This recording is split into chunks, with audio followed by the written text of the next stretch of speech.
This morning, we're joined by an organization that I love. ASPCA's Gemma Smith will give us some pointers on how to care for a newborn kitten and why you should consider fostering. Gemma, first, welcome. Introduce us to our little friend here. Thank you for having us. Today, I have little Churro with me. He is 10 weeks old, and he came to the ASPCA Kitten Nursery about 4 weeks ago and has been in the home of a temporary foster caregiver. And you know, we're coming up on the 3rd annual ASPCA National Animal Foster Appreciation Week.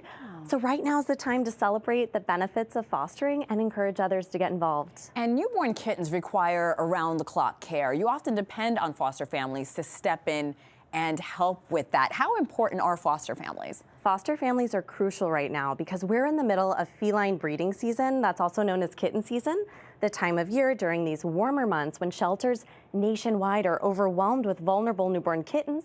And at the ASPCA Kitten Nursery, we care for kittens under 8 weeks of age. So Churro's one of our bigger kittens. We care for little teeny tinies. And we really rely on the support of our foster caregivers during this time. Now, what role do foster families play during those first few weeks of a kitten's life? Sure, so those fostering our newborn kittens, they play a really crucial role because they find themselves frequently bottle feeding the kittens every 3 to 5 hours. They also help keep the kittens warm, help them use the restroom. They weigh them daily to ensure they're growing and monitor them closely. What do newborn kittens eat, Gemma?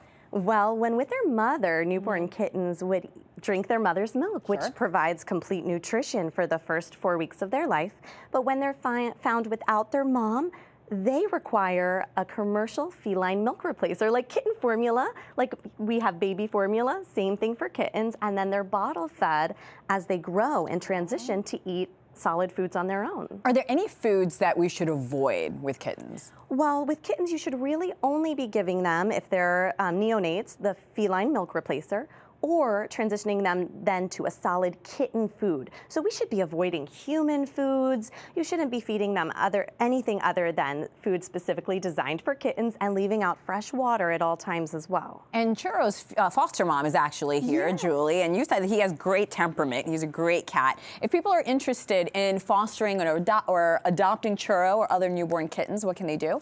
Well, if they're interested in fostering, we do have 2 foster programs, one here in New York City and one in Los Angeles. And together we've helped more than 20,000 kittens. They can go to aspca.org/foster.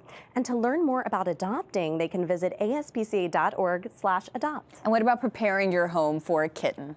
Well, we do want our fosters or adopters to kitten-proof their home.